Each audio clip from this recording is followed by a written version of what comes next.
কিভাবে একটি 30 degree angle draw করতে হয় আমরা এখন একটু মনোযোগ দিয়ে দেখব। আমরা কিভাবে একটি 30 ডিগ্রি অ্যাঙ্গেল ড্র করব আমরা একটু মনোযোগ দিয়ে লক্ষ্য করি।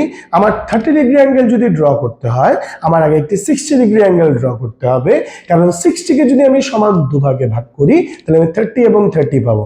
তাহলে আমাকে যদি 30 ডিগ্রি অ্যাঙ্গেল ড্র করতে বলে আমরা ডিরেক্ট ড্র না করে আমরা একটি 60 ড্র করে 60 এর বেসিসে আমরা কি করব 30 ড্র করব। একটু মনোযোগ দিবেন, আমরা কিভাবে লক্ষ্য করছি, কিভাবে ড্র করছি একটু লক্ষ্য করবেন। নিলাম, আমরা কিভাবে 60 ডিগ্রি অ্যাঙ্গেল ড্র করতে হয় এটা কিন্তু আমরা সবাই জানি।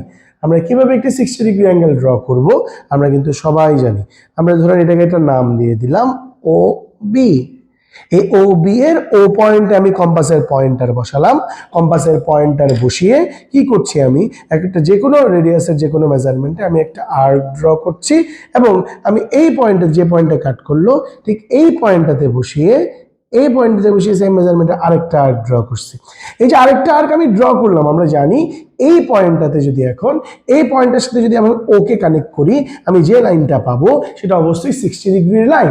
এখন আমাকে তো 60 ডিগ্রি ড্র করতে বলেন, আমি অযথা কেন এই লাইনটা ড্র করবো? এটা না করে আরেকটা চালাকি আছে, আমি 60 না করে ডিরেক্ট 30 করব। কিভাবে? তাহলে আমি এখানে আর্ক দিলাম, আর্ক দেওয়ার পর এখন আমি কি করবো তার চেয়ে একটু ছোট করে নিব। একটু ছোট করে নিয়ে কি করব, একটু ছোট করে নিলাম যাতে করে হাফের চেয়ে বেশি থাকে। ছোট করে নিয়ে এখানে একটা আর্ক ড্র করব এবং এই যে পয়েন্টে যেখানে কাট করছিল এই পয়েন্টটাতে কম্পাসের পয়েন্টার বসিয়ে এই পয়েন্টটাতে কম্পাসের পয়েন্টার বসিয়ে এখানে আরেকটা সেম মেজারমেন্টের আর্ক। দেখেন লক্ষ্য করেন, আমি পুরাটা না নিয়ে আমি এখানে এতটুকু সমান মেজারমেন্ট নিয়েছিলাম, হাফের চেয়ে বেশি নিয়ে এখানে একটা আর্ক সেম মেজারমেন্টটা ঠিক রেখে, আমি এই মেজারমেন্ট কিন্তু চেঞ্জ করতে পারবো না। মেজারমেন্ট চেঞ্জ না করে আমি এই পয়েন্টটাতে বসে এদিকে একটা আর্ক ড্র করলাম। তাহলে আমার এখানে যে পয়েন্টটা তৈরি হলো, আমি এই পয়েন্টটাতে যদি কম্পাসের আমার ও এর সাথে এটাকে যদি আমি কানেক্ট করি, ও এর সাথে আমি যদি এটাকে কানেক্ট করি তাহলে যে লাইনটা আমার তৈরি হচ্ছে একটু লক্ষ্য করেন,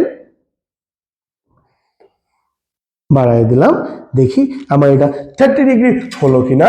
আমরা যদি একটু লক্ষ্য করি আমার এটা 30 ডিগ্রি হলো কিনা। দেখেন আমি বসালাম, আমি অ্যালাইন করলাম, এই লাইনের সাথে অ্যালাইন করলাম এক্স্যাক্টলি 0, 10, 20, 30। দেখেন 30 বরাবর এক্স্যাক্টলি কি হলো, অ্যালাইন হলো। আমার মনে হয় আপনারা আরেকটু ক্লিয়ারলি দেখতে পাচ্ছি। আমরা যদি আরেকটু ক্লিয়ারলি লক্ষ্য করি দেখেন এই লাইনটার সাথে এখানে অ্যালাইন হলো এবং এখানে এক্সাক্ট 30 সাথে কি হয়েছে সেটা অ্যালাইন হয়েছে। তাহলে এই যে অ্যাঙ্গেলটা সেটা 30 ডিগ্রি। তাহলে আমরা এখানে একটা নাম দিয়ে দিলাম, ধরে নিলাম যে আমরা নাম দিলাম সি। তাহলে আমি বলতে পারবো angle BOC is equal to 60 degree. Sir যেটা লক্ষ্য করতে হবে দেখেন আমরা কিন্তু 60 শুধু দাগটা টানছিলাম, পয়েন্টটা নিছিলাম, আমি দাগটা টানিনি। তাহলে 60 ড্র না করেও আমরা কিন্তু কি করতে পারছি 60 কে সমান দুভাগে ভাগ করে আমরা 30 ডিগ্রি অ্যাঙ্গেল ড্র করছি। আই হোপ আপনারা সবাই বুঝতেছেন।